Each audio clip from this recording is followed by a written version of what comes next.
This is the Shrimp Trawler video channel Strat-O-Matic Baseball Excel Game of the Week.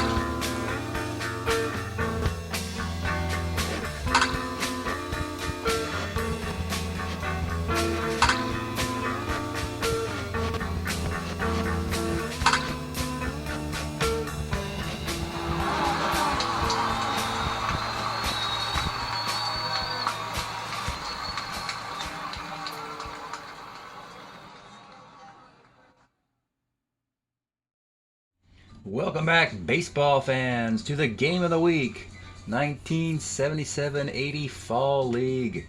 And we have a game today between the St. Louis Cardinals and the Cincinnati Reds in the National League North. And let's take a look at the standings first. And the Cincinnati Reds, well, they enjoy the entire decade of being a very good baseball team. They're currently in first place as the series begins. But the Cardinals, just 2 games back, they beat the Pirates in their previous series, 3-1.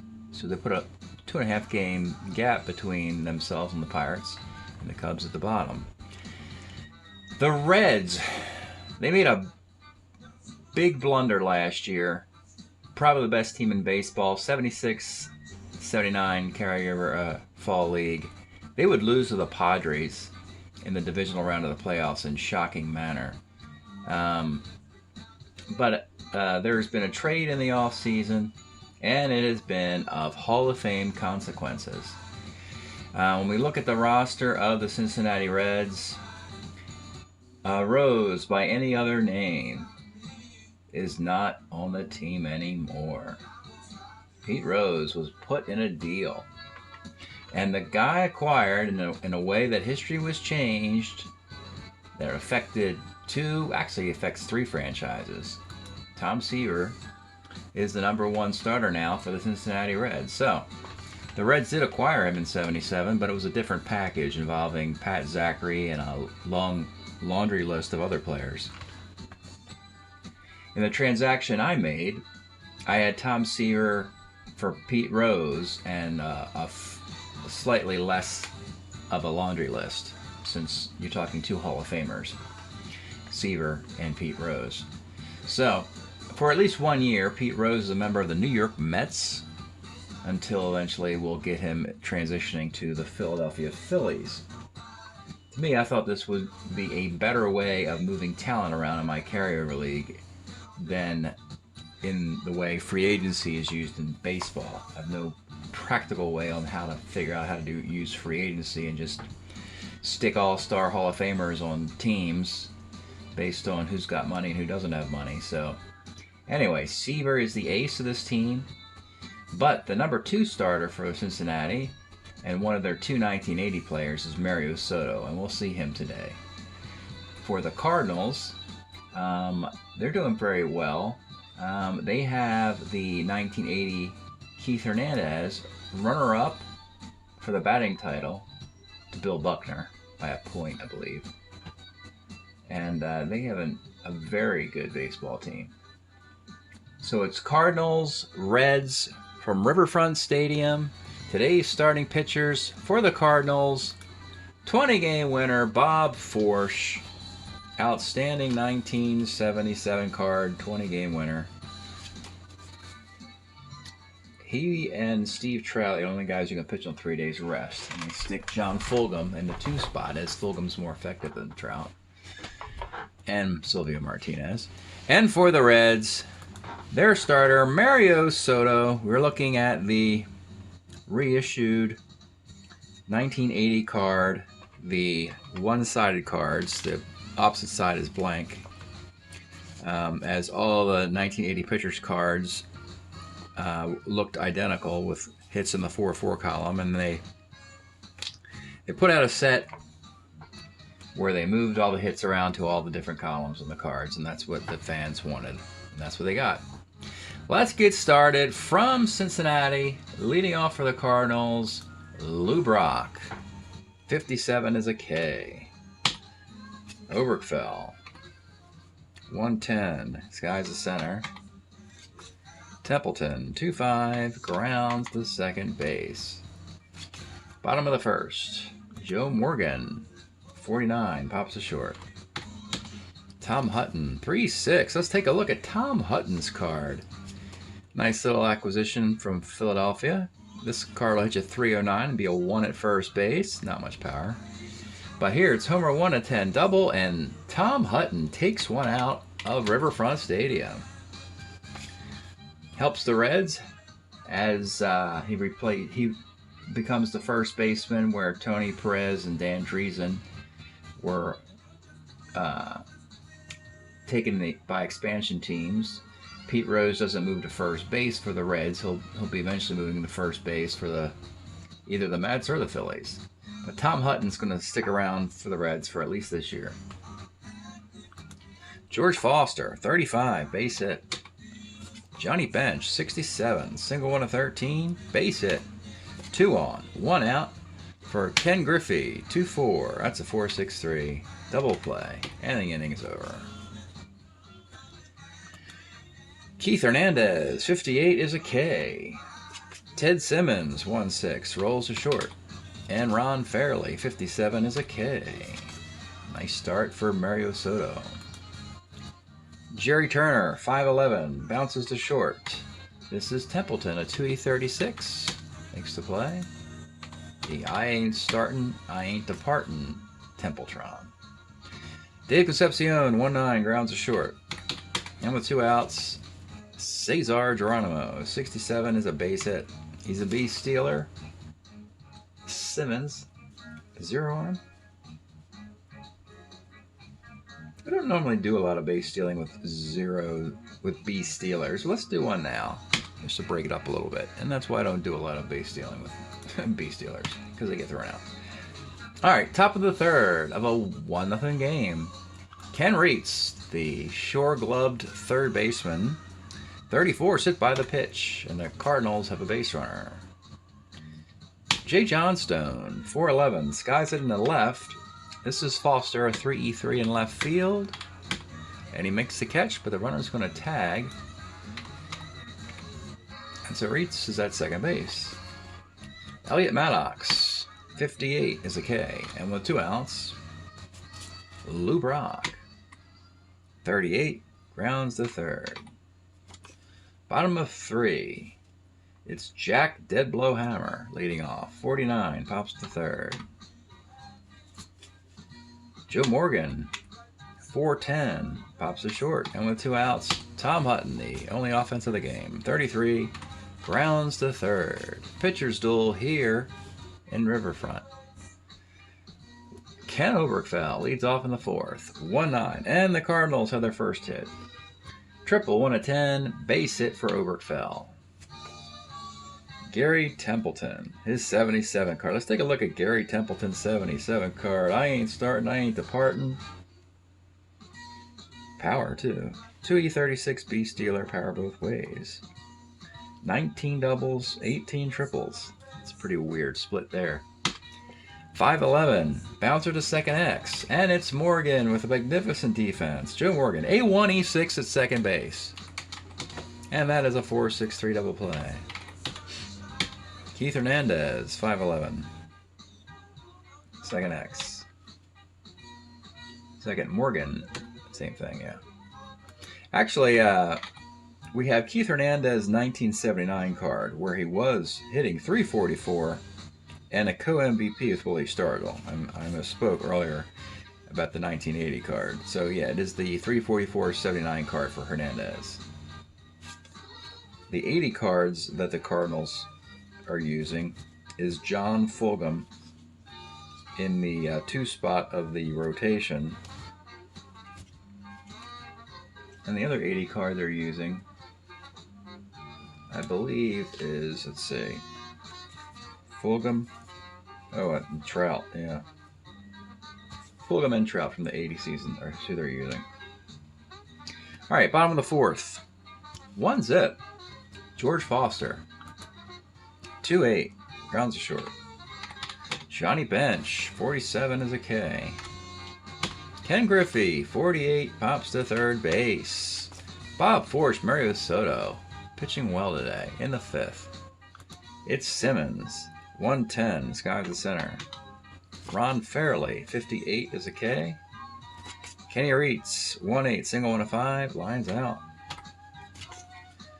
Let's take a moment and pause for station identification. This is the Shrimp Trawler video channel. Este es el canal de videos de camaroneros. Bottom of the 5th, Jerry Turner, 5'11", bounces a short.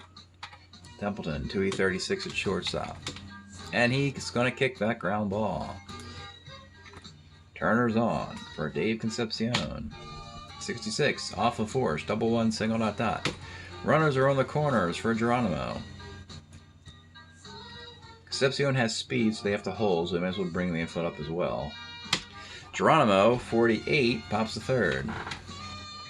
Still up and holding for Jack Dead Blowhammer. 36 is a walk. The bases are loaded for Joe Morgan. Let's take a look at Morgan now with the bases loaded and 1 out. Now, a magnificent card, of course, in 1977, but it does take a step down from the more magnificenter card, if that's a word. It's not. I just made it one. Of 1976, Morgan was your National League MVP. 77, he's still hitting 288 with 22 homers and 117 walks with this card, and his defense is better. So the bases loaded and 1 out. They're going to play it back now. Pray for double play. Here's Joe Morgan. 1-7 is ball 4. The RBI walk and an unearned run. 2-0 Reds. Hutton still playing back. 47 is a pop to second, and with 2 outs, Force trying to get out this with minimal damage. Is George Foster, but let's take a look at the Foster card. And yes, this is the 77. George Foster, 52 home runs. Last chance for this 77 Foster card to get to a World Series. And he turns into a pumpkin. Actually, he won't turn into a pumpkin because he'll go to his 81 card, which is very good next year. But here is George Foster. 47 is a strikeout. Bob Forsch gets out of it with minimal damage, loading the bases with 1 out. Bases loaded walk, 2-zip. Cardinals still in this thing, but Mario Soto has been tough. 1 hit through 5. And Jay Johnstone leads off in the 6th. 68, ball 4. Elliot Maddox, 33, pops a short. A lot of pop-outs today. Lou Brock, 6'10", third X. This is where Pete Rose would be playing. He was still a Red at third base, but they had to do third base by committee, and the half of the committee is Jack Dead Blowhammer at third base. He's a 3E13. And actually, his platoon mate is former and future and current Red Tommy Helms, who's a 4E18 playing third base at this point in his career instead of second base. That's your platoon for Rose. Yeah, but you do have Tom Seaver, so that's a nice prize. Third X, Brohammer is a 3E13 at third base. And that's a double play. And actually, better defense than Rose, slightly. I think Pete Rose's defense at third would have been 3E18. Brohammer's a 3E13. So, inning, double play, 2-0, bottom of the 6th. And leading it off is Johnny Bench. Let's take a look at Johnny's card to start off the 6th inning. 31 homers in 1977. -3 arm catcher. E3 and all that. Oh, he can't play center field anymore. But he can play the corner outfield spots if needed. Johnny Bench, the pitch. 57's a K. Force, even though he's a 20-game winner, is a starter 6, so they got to watch him in this inning. Ken Griffey, 34, pitcher.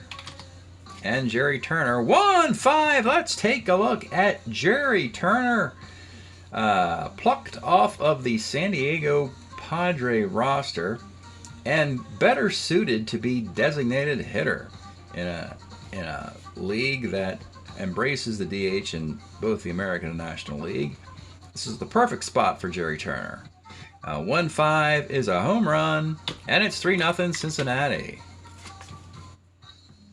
Concepcion with 2 outs, 67, 1-13, base hit, and one more hit will break Mr. Forsch.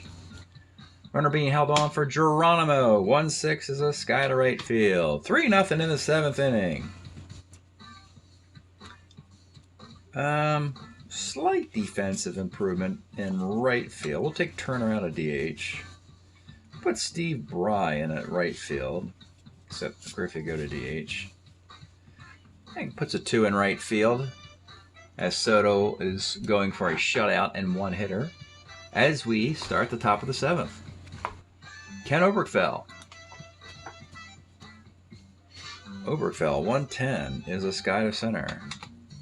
Templeton, 56 is a K. Keith Hernandez, 1-5. Let's take a look at the Keith Hernandez card from 1979. Co-MVP, tied with Willie Stargell. Your first baseman has a homer 1 on his card. Double the rest on 1-5. That can't be that good. But the dude hits 344, so that's fine. Ted Simmons, runner at second with 2 outs. 47, another strikeout for Mario Soto. And we talked about what Cincinnati needed to do as they won the division every year in the carryover league. But for some reason, in the postseason, they had some nightmares. So they signed up for the Tom Seaver Mario Soto tandem, and this tandem will go on for at least 5 years, if not longer, because you figure we got 77 Seaver card, and then after that for 4 years, then you go to the 81 Tom Seaver, who was 14-2 for the Reds. Soto's just getting started. 80, 81, 82, 83, and 84. So these two guys are going to be at the very top of the Red rotation for 5 years. And they wanted better pitching, and they have got it today. Stretch time here in Cincinnati. We are listening to Brick, 1977 LP. The Daz Band dudes. Dusick was a big hit coming up here off this LP. Great stuff. And in the bottom of the 7th, Bob Forsch will continue. 3 hits, but he's pitched well. And it'll be Jack Brohammer leading off in the bottom of the 7th. 37 is a grounded to first. Joe Morgan, 62, rolls to the pitcher. Tom Hutton, 67, base hit, and with 2 outs. George Foster, 58, skies a left. 3-0 game in the 8th. Soto against Ron Fairley, leading off. 2-6, grounds to short. Game's flying by today. Kenny Reitz, 110, base hit. 3rd hit of the day for the Cards. Jay Johnstone, trying to make this thing interesting if he can. 1-6, skies to center, and with 2 outs, it's Elliot Maddox.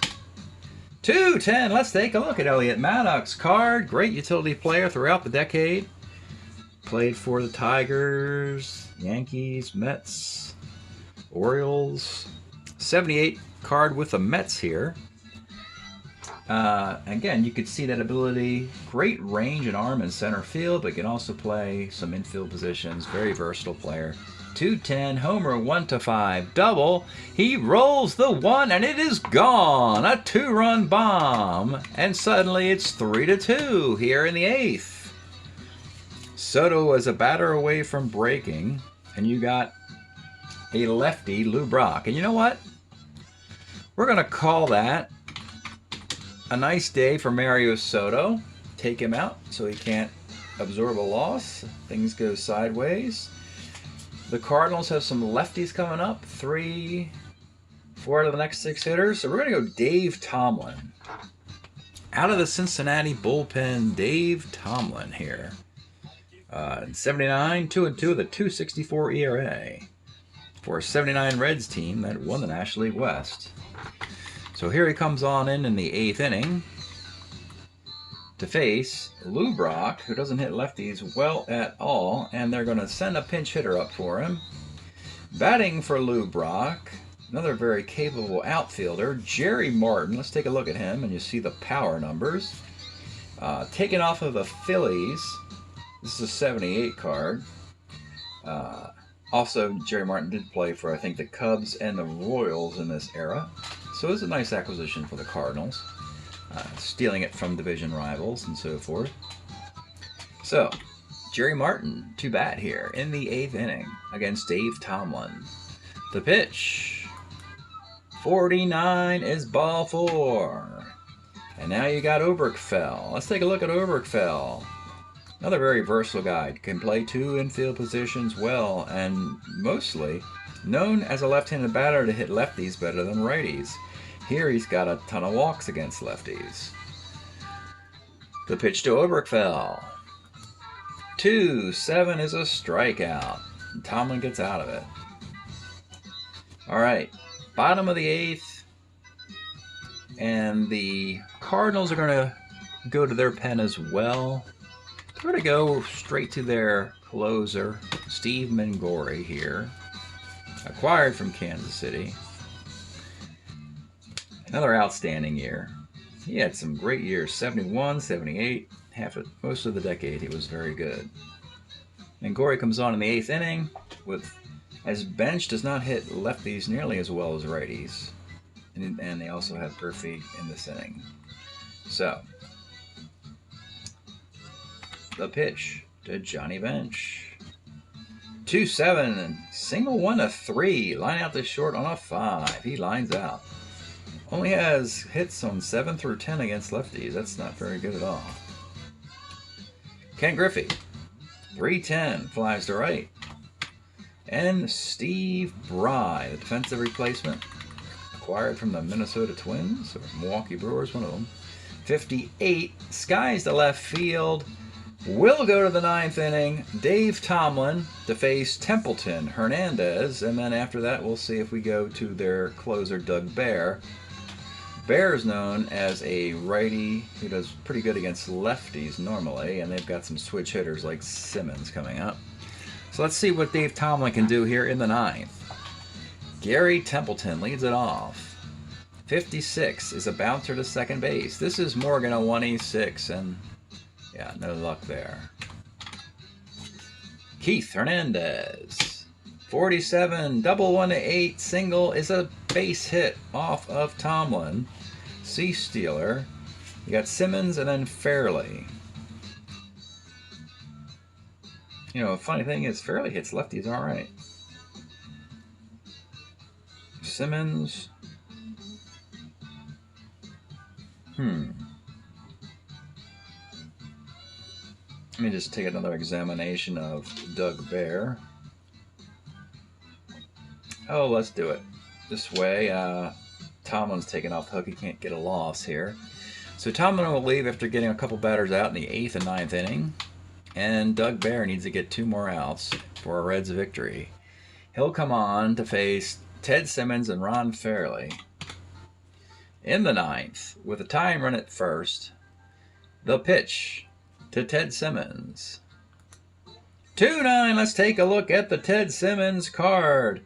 Perennial 300 hitter throughout the decade. 77 card in play here. 318 with 21 home runs. He hit 332 and 76, or 75, one of those. But we have a base hit in a right field. Bry has a 0 arm. Hernandez only a 12 runner. He'll hold at second. 2 on, 1 out. Ron Fairley, acquired in the offseason from the Dodgers in the Reggie Smith deal. We had to figure out a way of getting Reggie Smith from the Cardinals to the Dodgers, and we decided to have Fairley and some draft tokens and some extra players added in. Let's take a look at Ron Fairley here. Nice card.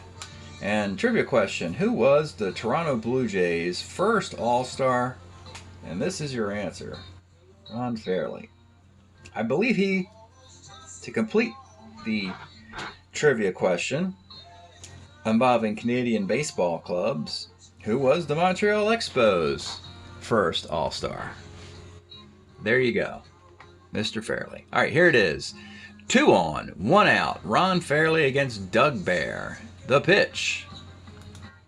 3-6, single 1-4, line out to second, and he rolls a 9 and just misses it. Interesting. Against a left-handed pitcher, that's a walk. But it's an out now. And with 2 outs, and with 2 on, it's Kenny Reitz. Let's take a look at the shorthanded third baseman. A 1E10 at third base. 17 homers and a 261 batting average with this card. That's a fine year for Kenny Reitz, known for his glove. But a big moment here. He's 1 for 2 with a walk, scored the Cardinals' first run in the 8th inning. And the pitch to Kenny Reitz. 59 off of Bear is a strikeout. And the Reds get the victory. Doing it with pitching. Something new to them. The days of Lee May and Tony Perez and guys like that and Bernie Carbo just bashing the ball all over the place have been replaced by quality pitching throughout the rotation and bullpen. And they win 3-2 here in Game 1. Let's do the box. Bear gets the save. Gives up a hit and a K. A hit, a walk, and a K for Tomlin. 7 2/3 for Soto. Does get the win. 4 hits. 3 of those came late in the game. The 2 runs are charged to him. 2 walks, 7 strikeouts. Mangori 3 up and 3 down in the 8th. Everything charged to Forsch. Pitched okay. 7 innings, 8 hits, 3 runs. Only 2 were earned on the homers. 2 walks, 3 strikeouts. 1019 010 83826 3923. That is Game 1 here. 6-1. St. Louis, Cincinnati.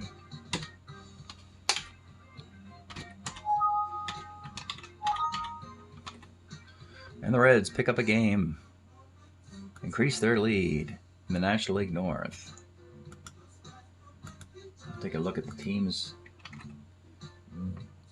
year-to-date box. Starting with the Reds, who improved to 15-8. 15-8 Cincinnati club, hitting .275 with a 3.56 ERA. Mario Soto improves to 4-2. But Tom Seaver, arriving from New York to Cincinnati, he pitched the previous game. He is 6-1 for the Reds, with an ERA of $1.92. If you saw him in the Summer League, he struggled. But it's 8 years into the future for Seaver, and he's doing fine for Cincinnati. 6-1.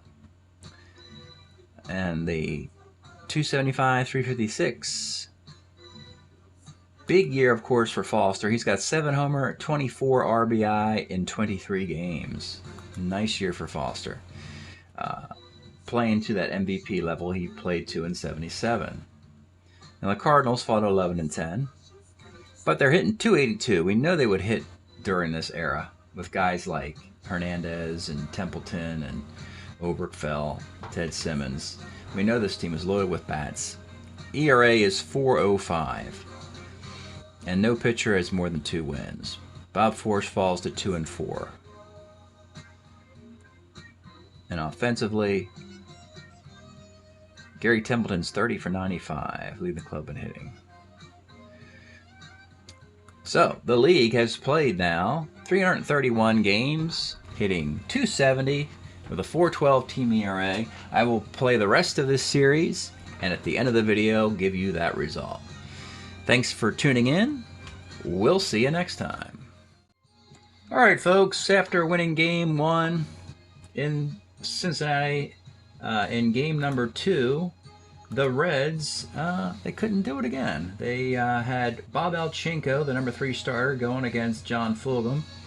And Alchinko had 6 shutout innings, gave up a solo homer in the 7th, and then ran into some problems in the 8th.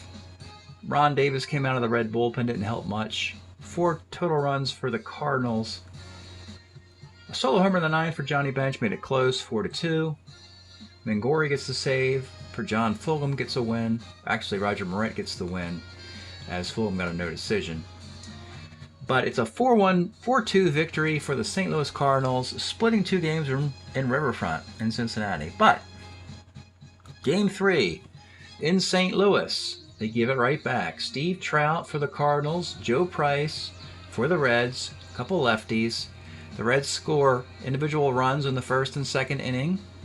It's a 2-1 game into the 7th when the bullpen, Trout, and then his relievers don't help him much.